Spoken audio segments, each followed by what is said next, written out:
उपस्थित माननीय रबारी साहेब,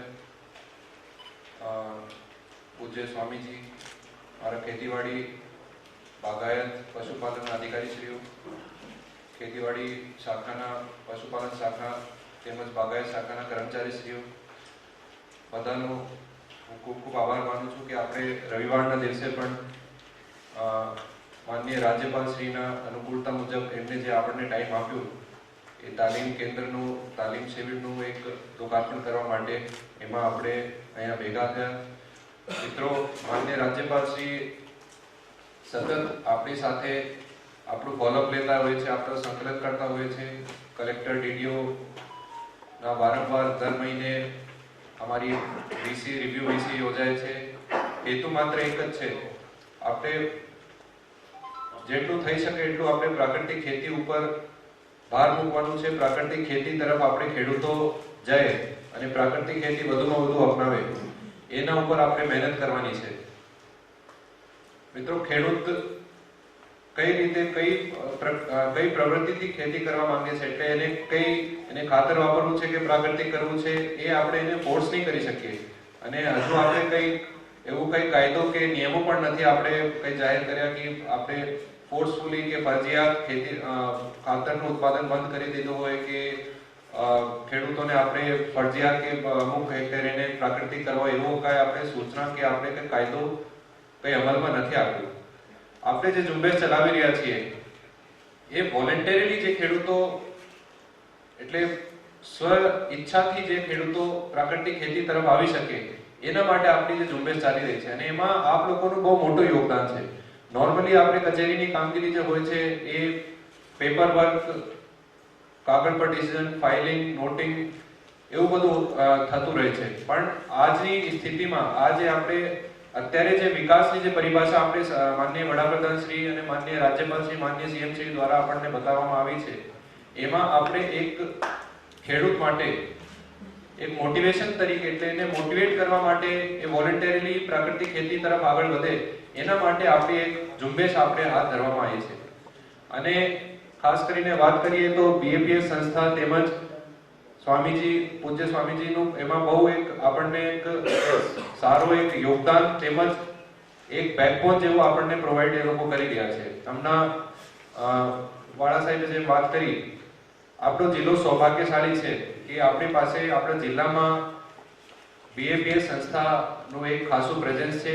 અને એમાં પણ એમને જે પ્રાકૃતિક ખેતીમાં એક અભિયાન જે હાથ ધર્યું છે માનનીય રાજ્યપાલ શ્રીના નેતૃત્વમાં, તેમજ સંસ્થાના એક રિસોર્સેસ છે એટલે રિસોર્સફુલ સંસ્થા છે.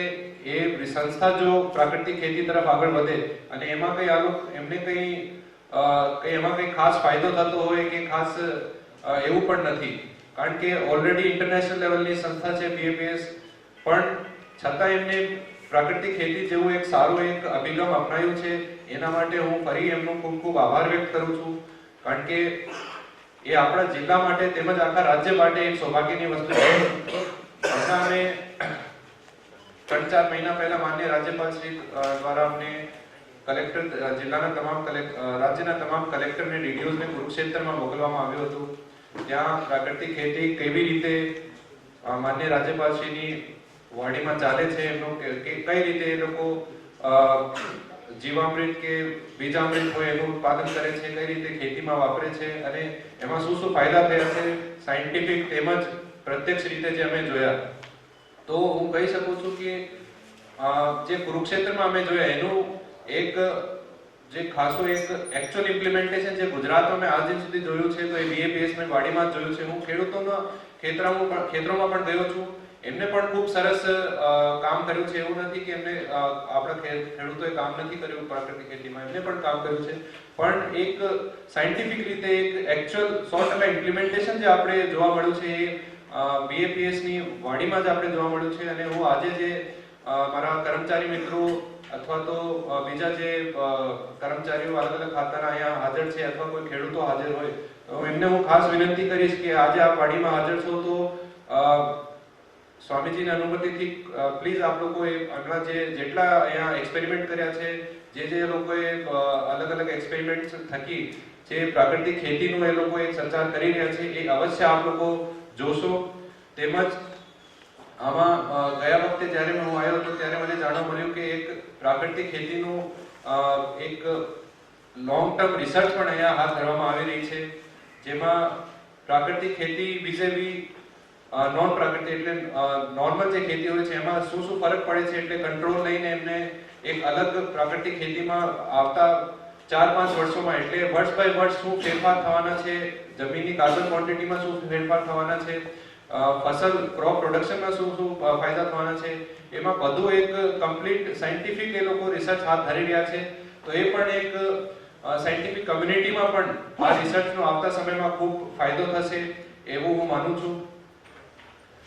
મિત્રો, મારા આમ તો વાત કરું તો મારા જે વાઈફ છે એ કેન્સરના જ ડોક્ટર છે, એટલે આપણે નોર્મલી એમ વિચારતા હોઈએ છીએ કે એલ્કોહોલ કે સ્મોકિંગથી કેન્સર થતું હોય છે, પણ એમના જે એક્સપિરિયન્સ છે અને એ જે મારી સાથે જે શેર કરતા હોય છે, કેન્સર કોઈ સ્મોકિંગ કે એલ્કોહોલથી બહુ ઓછા પ્રમાણમાં એટલે આનાથી થાય છે, પણ જે ટોટલ કેન્સરના જે દર્દીઓ આવે છે અથવા તો ટોટલ કેન્સરના જે મરીજો અત્યારે જે હાલ દર વર્ષે આવતા હોય છે એમાં ધીમે ધીમે સ્મોકિંગનું કારણ જે સ્મોકિંગ જે કારણ હતું એ ધીમે ધીમે ઓછું થતું હોય છે, અને લાઇફસ્ટાઇલ કારણ એટલે કે આજની જે ફાસ્ટ ફૂડ કહી દો કે જે નોર્મલ જે ખાતર થકી જે ખેતીમાં જે ઉત્પાદન થાય છે એના વપરાશથી આજકાલ કેન્સરનું પ્રમાણ ઘણું બધું વધી ગયું છે, એટલે સ્મોકિંગનું કારણ ટકાવારી ઓછી થતી જાય છે. રામચંદ્ર ભગવાનની જય, ઉમાપતિ શંકર ભગવાનની જય, પ્રમુખ સ્વામી મહારાજની જય, મહંત સ્વામી મહારાજની જય. આજે આ પ્રાકૃતિક કૃષિ તાલીમ કાર્યક્રમ હેઠળ આપ સૌ એકત્રિત થયા છો, અને આ પ્રાકૃતિક કૃષિ માટે અગાઉ તો આપણે અહીંયા આગળ સારંગપુર મંદિરે આખો એક કાર્યક્રમ રાખ્યો, તેમાં માનનીય રાજ્યપાલ શ્રી પોતે પણ પધાર્યા હતા. ને એ વખતે તો આપણો નવો પ્રારંભ હતો, પણ આપણે જાણીએ છીએ કે આના લાભ શું છે, એ બધું જાણ્યા એનું લાભ આપણે જાણ્યો ખરો. હવે કોઈ પણ વસ્તુ જે છે જ્યાં સુધી આપણે ચરિતાર્થ નથી કરતા, એટલે આપણા જીવનમાં આપણને વળી નથી રહેતા ત્યાં સુધી એનું કોઈ કાર્યની આપણને નિષ્પત્તિ મળતી નથી, એનું ફળ પ્રાપ્ત નથી થતું. વાત સારી છે, પ્રાકૃતિક કૃષિ ઘણી અગત્યની વસ્તુ છે, પરંતુ એ માટે આપણે પ્રારંભ કરવાનો છે, લોકોને સમજાવવાના છે, એ આપ સૌની જવાબદારી છે. લોકો સુધી આ વાત પહોંચાડવી, ખેડૂતો સુધી આ વાત પહોંચાડવી, એમને પ્રેરણા આપવી, અને એ માટે માનનીય રાજ્યપાલશ્રીએ તો એમના અંતરમાં તો ખૂબ જ એવી ઝંખના છે, શુભ ભાવના છે, વ્યક્તિગત કોઈ સ્વાર્થ નથી એમના અંતરની અંદર. અને એમની પ્રેરણાથી અને અમારા ગુરુ મહંત સ્વામી મહારાજ એમની પ્રેરણા, મહંત સ્વામી મહારાજ એ પણ પોતે બીએસસી એગ્રીકલ્ચર થયેલા છે અને ખેતીવાડી કોલેજ આણંદ એના જ પોતે વિદ્યાર્થી, એટલે એમને પણ આમાં એવો પૂરો રસ છે કે નહીં આ બાબતમાં આપણે આગળ વધીએ જ, અને એટલા જ માટે આખું આ ખેતરની અંદર પણ અહીંયાની યજ્ઞપુરુષવાડીમાં ફાર્મમાં પણ આ બધી વસ્તુ આપણે કરવી જ છે, એમનું પણ માર્ગદર્શન છે, એમની પણ પ્રેરણા છે. તો આપણે એ બાબતમાં હવે આપણે આવું સરસ મજાનું અહીંયા આગળ આવું ફાર્મ થયું છે, ભગવાનની કૃપાથી મંદિર છે, આવાસની પણ વ્યવસ્થા છે, ભોજનની પણ વ્યવસ્થા છે, એટલે એ બધું આપણે ઊભું કરવા જઈએ તો પાછી પ્રશ્ન, પણ અહીંયા બધું જ છે, અને એ બધાનો ઉપયોગ થાય. બધા ગામોગામથી ખેડૂતો આવે અને અહીંયા આવીને પોતે જુએ, તો લગભગ જોયા વગર લોકોને વિશ્વાસ બેસતો નથી.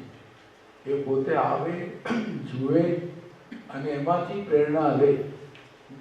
ઘણા વર્ષો પહેલાંનો અમારો અનુભવ છે. અહીંયા જ્યારે ડ્રીપ ઇરિગેશનનો પ્રારંભ કર્યો હતો ત્યારે આપણા વિસ્તારમાં ક્યાંય ડ્રીપ ઇરિગેશન નહોતી. અહીંયા આ યજ્ઞપુરુષ વાડીમાં કે જે કંઈ ખર્ચો થાય બધું કરીને પણ આપણે એક વખત એનો પ્રારંભ કર્યો. તેમાંથી ઘણા ખેડૂતોને પછી જુએ એટલે પ્રેરણા મળતી જાય. એટલે જે આ બાબતની અંદર એ લોકો આવીને નજરો નજર જુએ કે ના આનું આવું સારું પરિણામ આવે છે, ના આનો લાભ છે. કારણ કે નહીંતર આજે અત્યાર સુધી આપણે રાસાયણિક ખાતર ને રાસાયણિક દવાઓ એ આપણને લલચાવતા હતા. સ્વાભાવિક છે કે આનાથી એમ કે તરત પરિણામ આવી જાય, જલ્દી પરિણામ આવી જાય અને જલ્દી આનું કાર્યનો આપણને લાભ મળે. પણ એ જે જલ્દી આપણે કરવા ગયા એમાં લાંબા ગાળાનું નુકસાન ગયું. એ હવે અત્યારે આપણે અનુભવીએ છીએ. એ વખતે આપણને સારું લાગતું હતું કારણ કે બહાર દુનિયાની અંદર બધી જગ્યાએ એનો વ્યાપ હતો. એ વખતે તો અહીંથી પણ ખેતીવાડીના બધા ઓફિસરો અમેરિકા અને બધે ખાસ એ ભણવા માટે જતા, ત્યાંની ખેતી જોવા માટે જતા અને ત્યાંના રાસાયણિક ખાતરોનો ઉપયોગ એ બધું જોવા માટે અહીંથી આપણી સરકાર મોકલતા અને ત્યાંથી બધા વિચારો લઈને આવતા. એ મને ખ્યાલ છે હું કોલેજમાં હતો ત્યારે મારા મિત્રો પણ બધા આવી રીતે ભણીને જ્યારે થયા પછી એ લોકો ક્યાં જતા? અમેરિકા ખાસા ભણવા માટે જતા. આના માટે જ આપણને અમેરિકાનો કેટલો પાક સફળ થાય છે, કેવું સારું છે, આપણને લલચાવે અને આપણને સારું લાગ્યું પણ ખરું. એ વખતે તો આપણને લાગતું હતું હવે પરિણામ જે આવ્યું છે એ આપણી નજર સમક્ષ છે. તો જાગ્યા ત્યાંથી સવાર. હવે કે હજુ મોડું નથી થઈ ગયું, આપણે જાગ્યા ત્યાંથી સવાર. જે થઈ ગયું એ થઈ ગયું. હવે આપણે પુનઃ એ જ વિચારધારાઓ પર પાછા વળીએ અને આ પ્રાકૃતિક કૃષિની અંદર આપણે બધાને જાગૃત કરીએ, એમાં પ્રેરણા આપીએ, એને મદદરૂપ થઈએ. ગઈકાલે અમે રબારી સાહેબ સાથે બેઠા હતા, એમાં ચર્ચા થતી હતી લોકોને કરવું છે પણ પછી પ્રશ્નો આવે ને તો એ વખતે આપણે એને ટેકાવું રહેવું પડે, એને માર્ગદર્શન આપવું પડે. કારણ કે પ્રશ્ન આવે ત્યારે એને ખબર ના પડે કે હવે શું કરવું. તો એ વખતે પાછું આપણે મદદરૂપ થઈએ, એને માર્ગદર્શન આપીએ, એની ભૂલ હોય ક્યાં થાય, ક્યાં ભૂલ થાય છે બતાવીએ તો પાછળમાંથી ઉપર ઊભું થઈ જાય. નહીંતર એક વખત નિષ્ફળતા આવે ને તો કે આ બધી વાતો થાય છે મૂકી દો, એના કરતાં આપણે જે કરતા હતા બરોબર છે એમ વળી પાછા એ માર્ગ ઉપર આપણે ચડી જઈએ.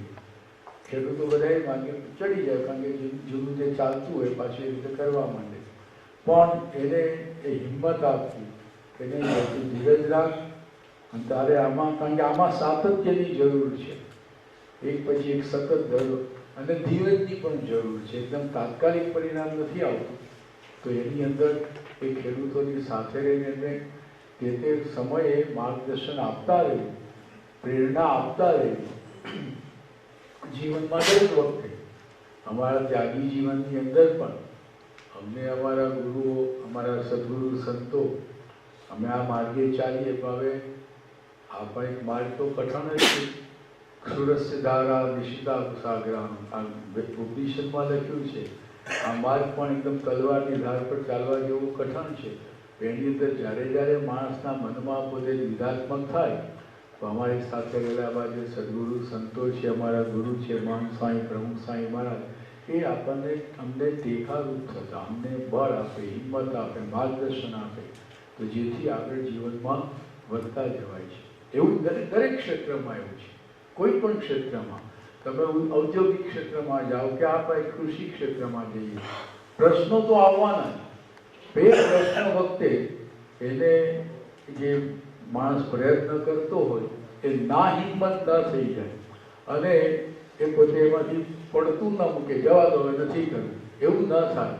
હિંમત રાખીને પોતે આગળ વધતો રહે એ માટે આપણે સૌએ પુરુષાર્થ કરવાનો છે, દરેકને બળ પૂરું પાડવાનું છે, હિંમત આપવાની છે.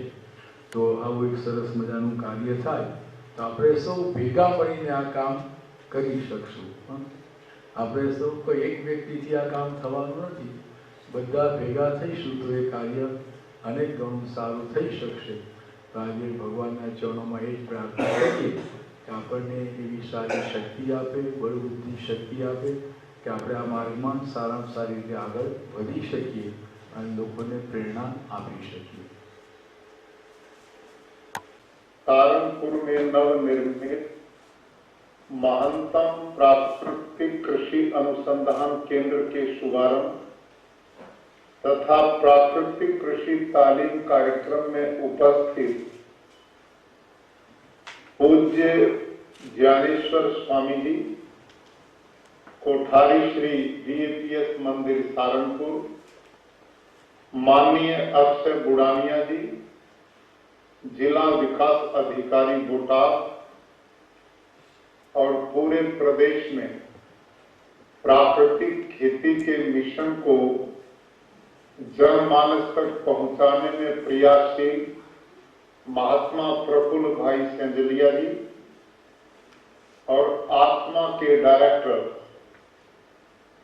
श्री प्रकाश भाई रवारी जी, बागायत नियामक श्री JD वाला जी, पशुपालन अधिकारी जिला बोटाद श्री RG महालक्ष्मी जी और पूज्य ब्रह्मचिंतन दास स्वामी जी, व्यवस्थापक संघ VAPS और पूज्य दिव्य निधि स्वामी जी और उपस्थित हुए सभी किसान साथियों, आज मुझे अपार प्रसन्नता है कि पिछले दिनों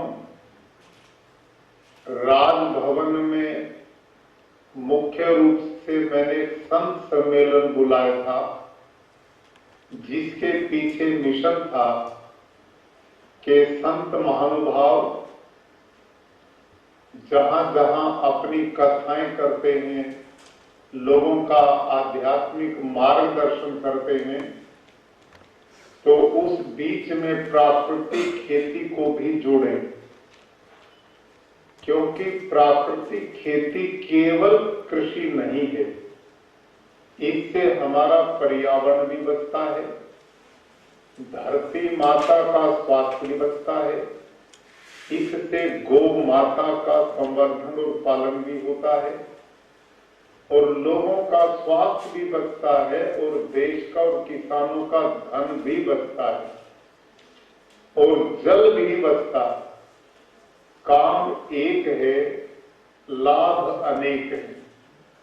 आज देश और दुनिया की ये बहुत बड़ी आवश्यकता बन चुकी है।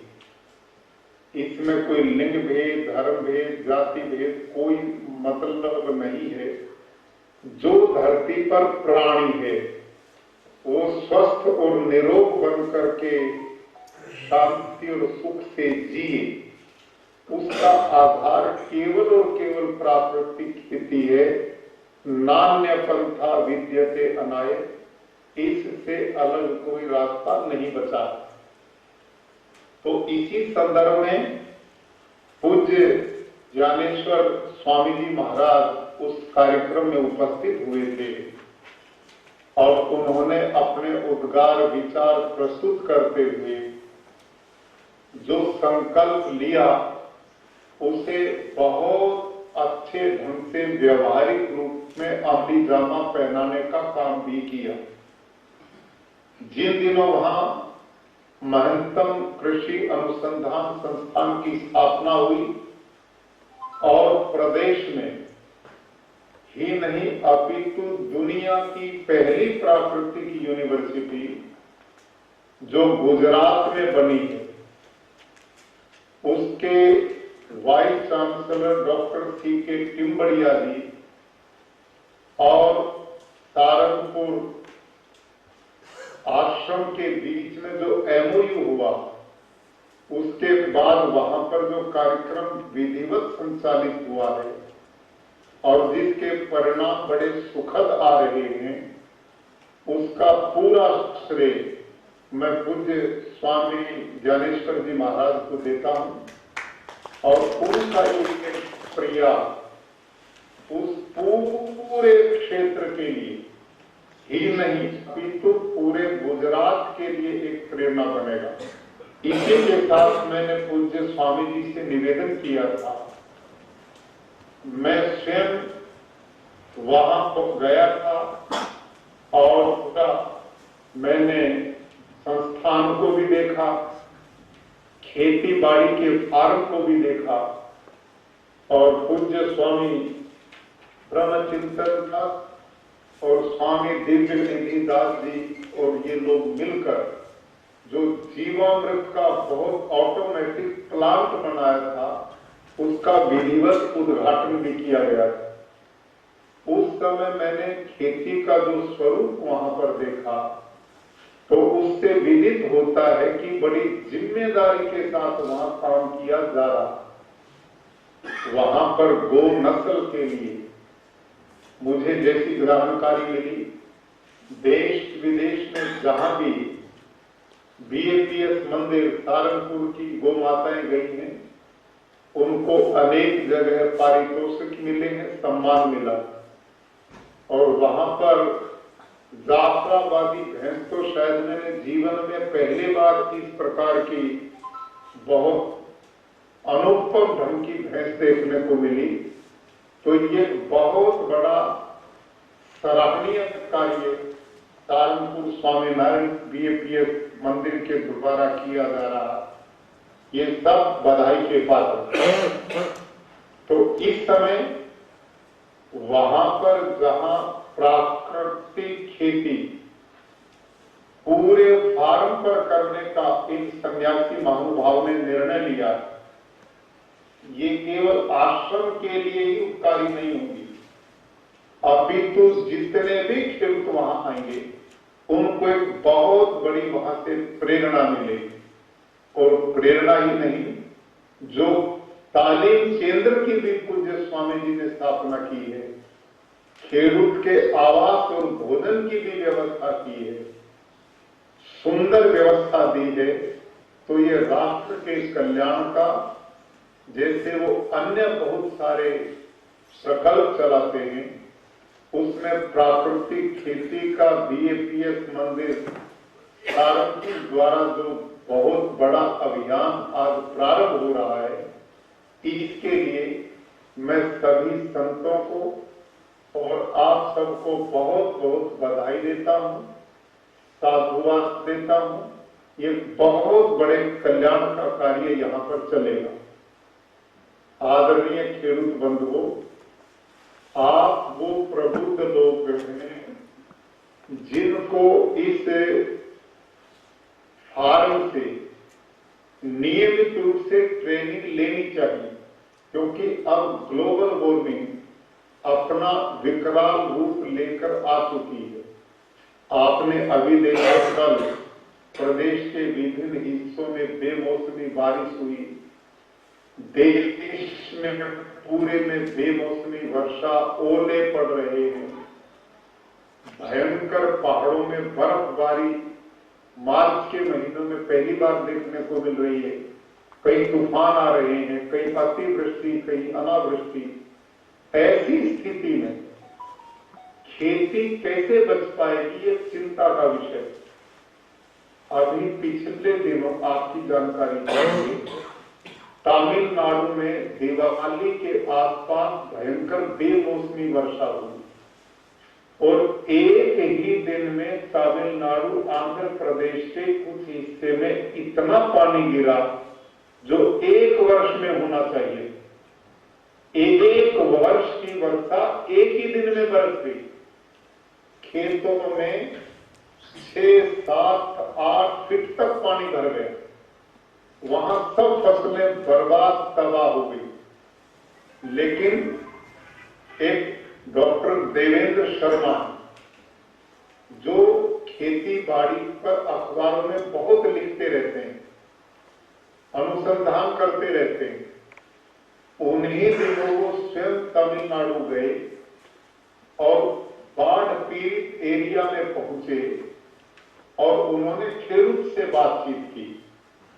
तो वहां जो प्राकृतिक खेती करते थे खेडूत, जिसका प्रचार हम कर रहे हैं, जैसा केंद्र अभी आप लोगों ने स्थापित किया है, तो डॉक्टर देवेंद्र शर्मा ने अंग्रेजी के अखबार में लिखा और वो मैंने सभी वाइस चांसलर को भी वो लेख भेजा। उसमें उन्होंने लिखा कि 6-7 फीट वर्षा के बाद भी जो प्राकृतिक खेती करने वाले किसान थे उनका 5% नुकसान हुआ, केवल 5%। और जो रासायनिक खेती करते थे उनकी कोई फसल नहीं बची, सारी गल गई, सड़ गई, बर्बाद हो गई। तो उन्होंने ये लिखा था कि जिस ढंग से ग्लोबल वार्मिंग अपना रूप दिखा रही है, जलवायु परिवर्तन हो रहा है, इन विपरीत परिस्थितियों में भी यदि कोई खेती टिकाऊ है तो वो प्राकृतिक खेती हो सकती है। ये उन्होंने सुझाव दिया उसमें। तो मेरे किसान साथियों, यह प्राकृतिक खेती अब समय की आवश्यकता बन चुकी है। जैविक खेती में उत्पादन नहीं मिलता, रासायनिक खेती के सभी तरह के दुष्परिणाम हमारे सामने आ गए। न धरती उपजाऊ रही, न हवा लेने लायक बची, न पानी पीने का बचा। धरती पूरी जहरीली हो गई।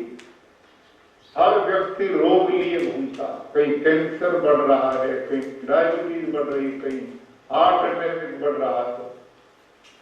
ये ऐसी चुनौती है मानव समाज के सामने कि जिनके विकल्प के रूप में समाधान यदि कोई है तो वो केवल और केवल प्राकृतिक खेती। पिछले दिनों भारत के माननीय प्रधानमंत्री जी ने राज्यसभा में भी अपने संबोधन में कहा है कि आने वाले 5-7 साल में हम पूरे देश में प्राकृतिक खेती के अभियान को तेजी से आगे बढ़ाएंगे। अभी 3-4 दिन पहले ही उन्होंने देश की महिलाओं को संबोधित करते हुए कहा कि बहन बेटियां जैसे हर क्षेत्र में आगे बढ़ रही हैं, प्राकृतिक खेती और पशुपालन में भी उनका बहुत बड़ा योगदान। इसलिए अब हमने पिछले 1-1.5 महीना से आत्मा के डायरेक्टर रबारी जी हमारे बीच में है, अन्य अधिकारी लोग हैं, पूज्य महात्मा प्रफुल्ल भाई सेंजलिया जी ने, इन सब लोगों ने निर्णय लिया कि हम पुरुष खेडूत के साथ साथ सखी मंडल की महिलाओं को भी पूरे गुजरात में अलग सम्मेलन करके प्राकृतिक खेती से जोड़ें। और ऐसे अब तक हमने 7-8 बड़े सम्मेलन किए हैं जो बहुत सफल हुए। तो अब पूरे गुजरात में एक प्राकृतिक खेती का माहौल खड़ा हो चुका और मुझे बहुत खुशी हुई है। कल परसों भरूच में कार्यक्रम था और उसमें मनसुख मांडविया जी भारत के केंद्र के उर्वरक मंत्री भी हैं, तो उन्होंने यहां से रिपोर्ट ली है। पहली बार गुजरात में यूरिया डीएपी की जो खपत बढ़ रही थी उसमें कमी आई है, पहली बार ये रिपोर्ट आई। तो इससे प्रमाणित होता है कि हम जो मिलकर के प्रदेश सरकार, माननीय मुख्यमंत्री जी, प्रधानमंत्री जी का आशीर्वाद, हमारा आत्मा विभाग जिस मेहनत से लगा हुआ है, अब महसूस होने लगा कि यूरिया डीएपी की खपत कम हुई है तो परिणाम सुखद नजर आ रहे हैं। और हमारे लगातार सम्मेलन, कोई दिन ऐसा होगा जिस दिन में कहीं ना कहीं किसी कार्यक्रम में ना, प्रफुल्ल भाई सेंजलिया जी की टीम पूरे प्रदेश में इस मिशन पे लगी, रवारी जी की टीम अलग से लगी। एक दिन में सैकड़ों कार्यक्रम प्रदेश में केवल प्राकृतिक खेती के प्रतिदिन चल रहे। तो इसका जो वातावरण बना है वो आने वाले समय में गुजरात को जहर मुक्त प्रदेश बनाने की दिशा में बढ़ रहा। मुझे बेहद प्रसन्नता है कि बीएपीएस मंदिर सहारनपुर में पूज्य स्वामी ज्ञानेश्वर महाराज जी ने जो एक बहुत बड़ी मानव कल्याण की पहल की। वैसे तो स्वामी नारायण के ये संत लोग परोपकाराय सतामि भूते, इनका जीवन ही लोगों के कल्याण के लिए रहता है। हर क्षेत्र में, चाहे जल संरक्षण का काम हो, चाहे वृक्षारोपण का काम हो, गोपालन का काम हो, सामाजिक कुरीतियों के निवारण का कार्य हो, आपदाओं में लोगों की सेवा का कार्य हो, हर क्षेत्र में इन लोगों ने लोगों का मार्गदर्शन किया। ये हम सब के प्रेरणा को स्रोत है। अब इन्होंने जो प्राकृतिक खेती में मजबूती से पहल की है, ये बहुत बड़ी कल्याणकारी सिद्ध होगी। पिछले दिनों पूज्य ज्ञानेश्वर स्वामी जी ने अपने दो संत बैठे, स्वामी ब्रह्मचिंतन दास जी और दिव्य निधि दास जी को कुरुक्षेत्र में भेजा और इन लोगों ने पूरी मेहनत, लगन, निष्ठा से एक संकल्प के साथ आगे बढ़ने का निर्णय लिया। निरंतर ये प्रयास कर रहे, तो निश्चित रूप से इन लोगों का आध्यात्मिक भावनाओं के साथ किया गया प्रयास हम सब के लिए प्रेरणा बनेगा। और जो स्वयं के फार्म पर आपने तालीम केंद्र बनाया, ये परमानेंट बहुत बड़ी समस्या का समाधान किया और इससे स्वामी नारायण मंदिर का सम्मान लोगों के दिलों में और बढ़ेगा, क्योंकि ये लोगों के सुख दुख के साथी हैं, तभी लोगों में भी सम्मान का भाव बढ़ेगा। और ये बहुत समय की मांग। आज पर्यावरण को बचाना हम सब की जिम्मेदारी है, पानी को आने वाली पीढ़ियों के लिए बचाना जिम्मेदारी है, धरती माता के स्वास्थ्य को बचाना जिम्मेदारी है, भारतीय नस्ल की गाय को बचाना हम सब की जिम्मेदारी है। और स्वास्थ्य नहीं तो जीवन में कुछ भी नहीं। हम जितने भी लोग धरती पे आए, हमारे जो आपसी संबंध है, व्यवहार करें, ईश्वर का नाम लेना, समाज सेवा करना, मिलना जुलना, ये केवल शरीर के कारण ही तो संबंध है। शरीर है तो हमारे संबंध है, और जिस दिन शरीर ही नहीं तो सारी दुनियादारी के संबंध भी समाप्त हो जाते। और शरीर बचेगा उत्तम आहार से, उत्तम खान पान से, और वो मार्ग ये प्राकृतिक खेती वाला ही बचता है। तो आज आप सब इस कार्यक्रम के बाद भी बैठने वाले हैं, और मैं विशेष रूप से निवेदन करूंगा कि यहाँ पर महात्मा प्रफुल्ल भाई जी भी हैं, रबारी जी और उनकी पूरी टीम महात्मा की भी है, कृषि विभाग के लोग, वन विभाग के लोग, और पूज्य ब्रह्मचिंतन दास स्वामी जी, पूज्य ज्ञानेश्वर स्वामी जी महाराज के सानिध्य में बैठकर आप भावी पूरी रूपरेखा बनाइए। और ये हमारा सेंटर मॉडल सेंटर बनना चाहिए, क्योंकि वहां इतना बढ़िया फार्म है और ये संत लोग टेक्नोलॉजी को अपनाने में भी प्रगतिशील है। वहां मैंने देखा जी ढंग से पानी का टैंक बनाया हुआ है, और वहां पर ऑटोमेटिक आपने जीवामृत का प्लांट लगा दिया है। गौशाला इतनी अच्छी है कि वहां पर घन जीवामृत निर्माण का बहुत बड़ा कार्यक्रम चलेगा, और इतना सुव्यवस्थित फार्म है जिसमें ड्रिप से पानी की व्यवस्था की बहुत उत्तम व्यवस्थाएं दी है। और वो फार्म निश्चित रूप से आने वाले दिनों में बहुत बड़ा लोगों को प्रेरणा और प्रशिक्षण देने का ट्रेनिंग सेंटर बनेगा। उधर प्राकृतिक खेती वहां जो यूनिवर्सिटी जुड़ चुकी है, वहां रिसर्च का भी काम होगा, वहां पंच स्तरीय मॉडल चले, हर तरह की खेती बाड़ी, साग भाजी, अनाजों और दालों का और फल फ्रूट का जिस ढंग से समावेश है वो अपने आप में एक आदर्श है। और निश्चित रूप से जब पूर्ण पांचों आयाम प्राकृतिक खेती के वहां जोड़े जाएंगे, बीजामृत से बीज का सही संस्कारित होना, घन जीवामृत का पूरा प्रयोग होना, जीवामृत हर 15 दिन में जान को स्प्रे होना और आच्छादन की व्यवस्था और एकदम मल्टी क्रॉप का वहां पर उपयोग लेना। इनसे धरती का ऑर्गेनिक कार्बन तेजी से बढ़ेगा और वो बढ़ेगा तो उत्पादन बढ़ेगा। सब जगह एक ही नियम काम करता है। तो आज के इस कार्यक्रम में आपने मुझे भी अपने साथ साझेदार किया।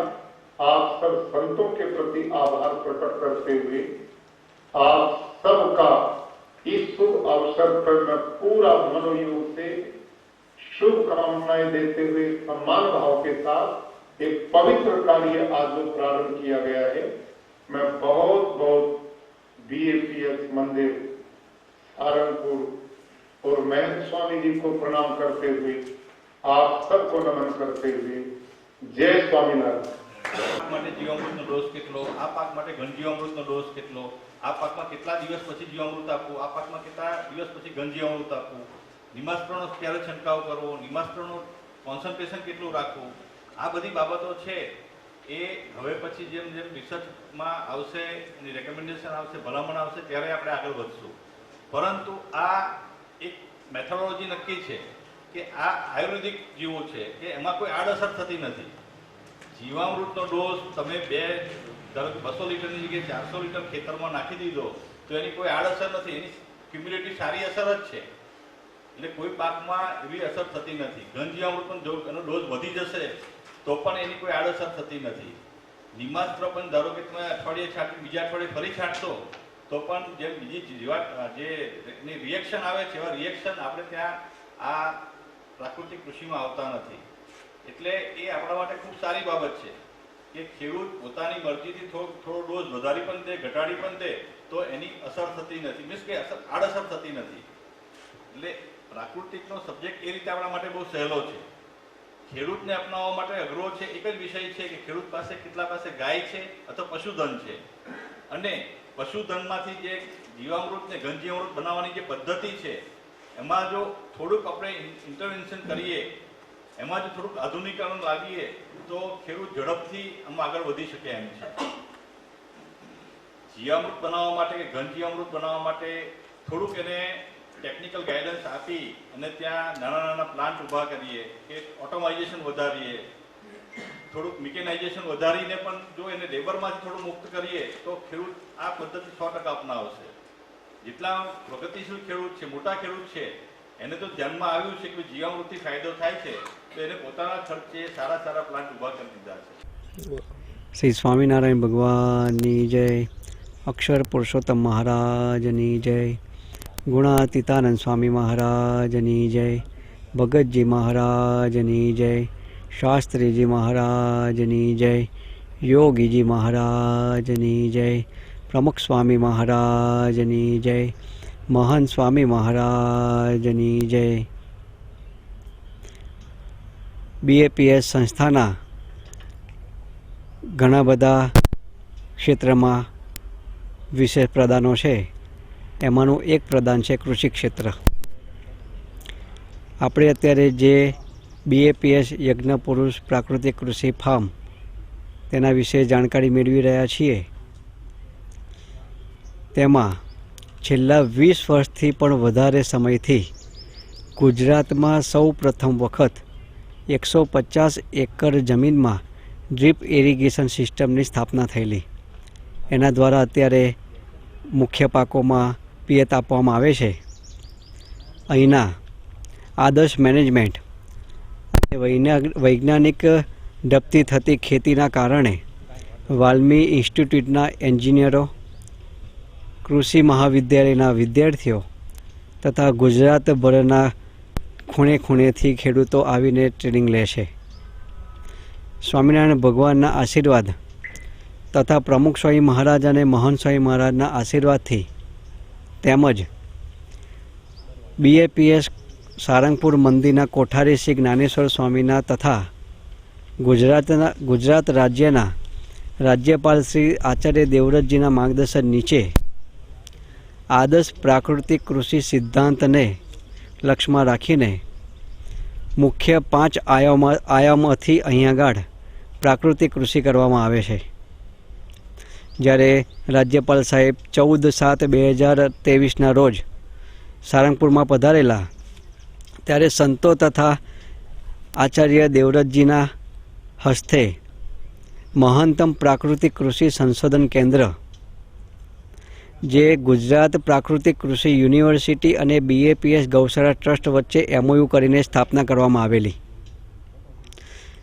ગવર્નર સાહેબના માર્ગદર્શન નીચે એમની ખૂબ જ તીવ્ર ઈચ્છા હતી કે BAPS સારંગપુર ફાર્મ ખૂબ જ સારામાં સારું આખા ભારતભર માટે, આખા ગુજરાત માટે પ્રાકૃતિક કૃષિ માટે મોડેલ ફાર્મ થાય એવી અહીં આગળ સુવિધાઓ છે.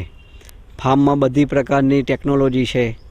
અહીં આગળ જે પ્રકારે પાકની પદ્ધતિથી ખેતી કરવામાં આવે છે એ પણ ખૂબ જ આદર્શ છે. એના કારણે આચાર્ય દેવવ્રતજીને એટલે કે ગવર્નર સાહેબને ખૂબ જ ઈચ્છા હતી કે અહીં આગળ ખેડૂતો માટે તાલીમ કેન્દ્ર થાય. તો એમના માર્ગદર્શન નીચે અને પૂજ્ય જ્ઞાનેશ્વર સ્વામીના માર્ગદર્શન નીચે સારંગપુર BAPSમાં પ્રમુખ સ્વામી પ્રાકૃતિક કૃષિ તાલીમ કેન્દ્રની સ્થાપના આજે રાજ્યપાલ શ્રી વર્ચ્યુઅલ ઉપસ્થિત રહીને કરી.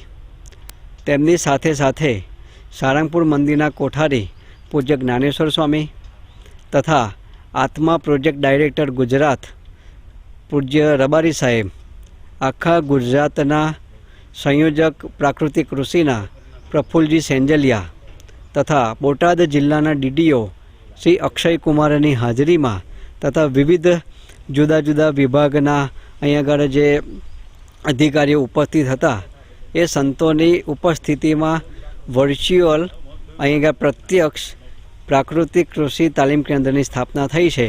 આશા રાખીએ છીએ કે બધા ખેડૂતો અહીં આગળ આવી અને સારામાં સારી તાલીમ પ્રાપ્ત કરે, પોતાના ખેતીમાં આ પદ્ધતિ અપનાવે અને સારામાં સારું પોતે જાતે જ માર્કેટિંગ અથવા તો સારા ગ્રાહકોને પોતાની પ્રોડક્ટ વેચી અને ખૂબ જ નફો પ્રાપ્ત કરે અને એના જીવનમાં ખૂબ જ સુખ શાંતિ પ્રાપ્ત થાય એવી ભગવાન સ્વામિનારાયણ તથા પ્રમુખ સ્વામી મહારાજ અને મહાન સ્વામી મહારાજના ચરણોમાં